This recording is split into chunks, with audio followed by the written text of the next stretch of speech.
Joining us to talk about all this is Imani Cheers. She's an assistant professor of media and public affairs at George Washington University, right here in Washington. With us from Johannesburg is Nhlanhla Sehume. He's a journalist and news anchor. CGTN news anchor Beatrice Marshall joins us from Nairobi, and from Beijing, Hannah Ryder is the CEO of Development Reimagined, a consulting firm focusing on reducing poverty, particularly in Africa. Thanks to all of you for joining us. Imani, let me start with you right here in the studio. Let's look at the security outlook for Africa in 2018. There's been violence, instability in West Africa, in East Africa as well, in parts of Central Africa. Let's look at West Africa. Boko Haram is the militant group that's been most active there. What's the status of the fight against that group? We all know that Boko Haram is still waging a drastic war on civilians in particular. Most recently, people, think of them when they kidnapped the Chibok girls back in 2014. But the reality is that they've been slow-moving, they've been consistent with their attacks, normally small, which is why they're not getting a lot of international news, but they're still terrorizing civilians in that region. And at the moment, the Nigerian government is challenged on how to exactly stop them and to cease. They've had a series of conversations going back and forth for peace, and unfortunately, none of those have resulted in anything substantial. So 2018 looks to be, while they have been quiet for the moment, I expect them to make a resurgence, unfortunately, sometime this year. Let me go to Beatrice Marshall. She is in Kenya. And what about security in East Africa, Beatrice? We've seen continuing instability in Somalia. The group, of course, that's active there is Al-Shabaab. How has that affected growth, let's say economic growth, in a place like Kenya?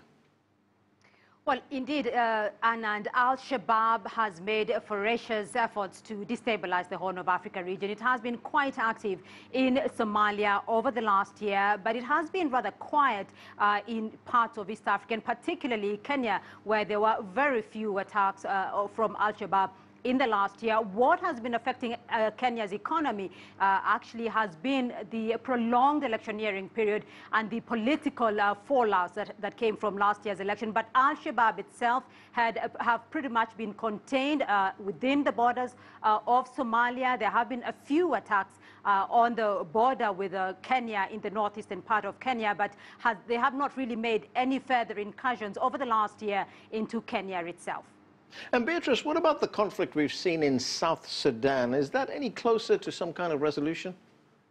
Well, over the last year, Anand, we have seen peace treaties being signed back and forth, but that doesn't seem to have borne any fruit. There is talk of South Sudan holding an election sometime this year, but that doesn't seem to be holding water as well, because towards the end of last year, we were told that there were frequent attacks now inside the capital, Juba, and we also understood that the former vice president was trying to make a comeback into the country, having talks with the President Salva Kiir and his team, but so far the crisis in South Sudan seems to be prolonged. So far, since 2013, the conflict persists to date. Okay, let's bring in Hannah Ryder. She is in Beijing. And Hannah, China, of course, has extensive economic and diplomatic interests in Africa. When we look at these parts of Africa which are facing instability, facing violence, how does that factor into China's plans for the continent? Well, it's actually, when you look at the figures of Chinese investment and trade with African countries, and even when you look at the political engagement with African countries, China has managed to engage with a number of countries which are very unstable, as well as countries that are doing better, like Rwanda on the continent, growing really fast. The Chinese really take a more pragmatic approach than perhaps other investors might, and they're looking to increase that engagement over 2018. And in particular, from the government level, there will be a very big push to talk up China's engagement in Africa, because the next forum of China-Africa cooperation will be held in Beijing later on this year. So the ministries and government officials, as well as businesses, will be trying to do as much as they can to show that China is doing as much as possible with and for the continent. And Hannah, China is also involved very extensively with peacekeeping operations in Africa as well. It has its troops on the continent. Will we see an expansion of that this year, in 2018? I think hopefully not. Hopefully the security situations will not deteriorate to require more engagement from China. However, you know, China does have its military base in Djibouti. It is keeping an eye on the situations and has said clearly that it's ready to support if needed in African countries, especially the Central and Horn of Africa region in particular. And Nhlanhla, you are in Johannesburg. The past few months have been very eventful for South Africa. This is a country with one of the biggest economies on the continent, one of the most influential countries on the continent. You've just had a big change politically, a new leader for the ruling African National Congress. What do you see dominating the news in South Africa in the months ahead?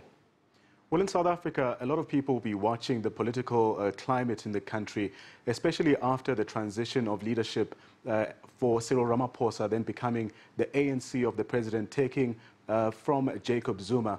President Jacob Zuma is still the president of the republic, with Cyril Ramaphosa being the likely candidate to succeed him as president of the country. We've seen a renewed confidence in the country after ANC President Cyril Ramaphosa took over. Everybody will be looking at the upcoming State of the Nation address in February to see exactly what it is that the Deputy President will be putting on the table to see which direction does he want to take South Africa. Yes, President Zuma is still head of state.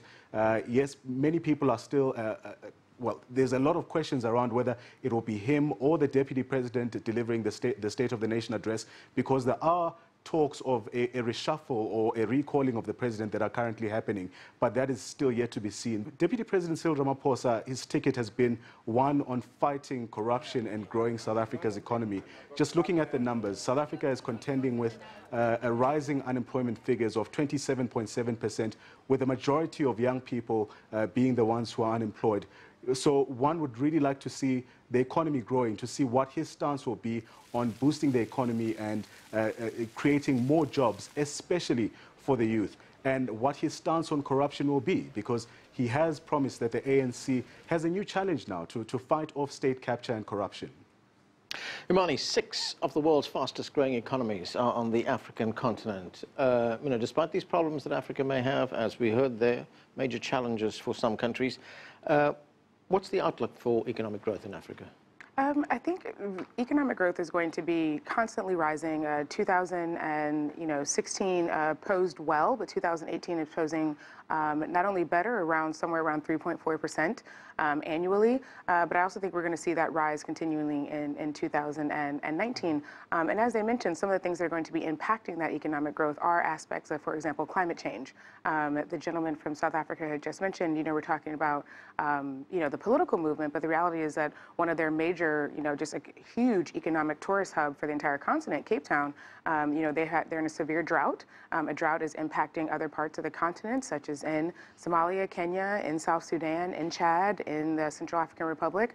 And in particular, when it comes to a place like Cape Town, where you have this massive drought that's then reducing, they're projected to be running out of water somewhere in the next 90 days, which is really drastic. So I think as we see the economy growing, we're going to see other challenges in other sectors. In particular, I think they're going to be a lot tied to climate change. Yeah, I want to get to that a little later in the show. There's also the impact that climate change is having on Africa as well. But I'm going to go back to Beatrice. Beatrice, if we look at your part of the world, a pretty vibrant picture there where the economies of some countries are concerned. If we look at Ethiopia, a growing economy, Kenya as well, Tanzania as well. What's the outlook in East Africa? Well, and so far, economic projections for sub-Saharan Africa as a whole, according to the African Development Bank and the IMF regional outlook, looks pretty good.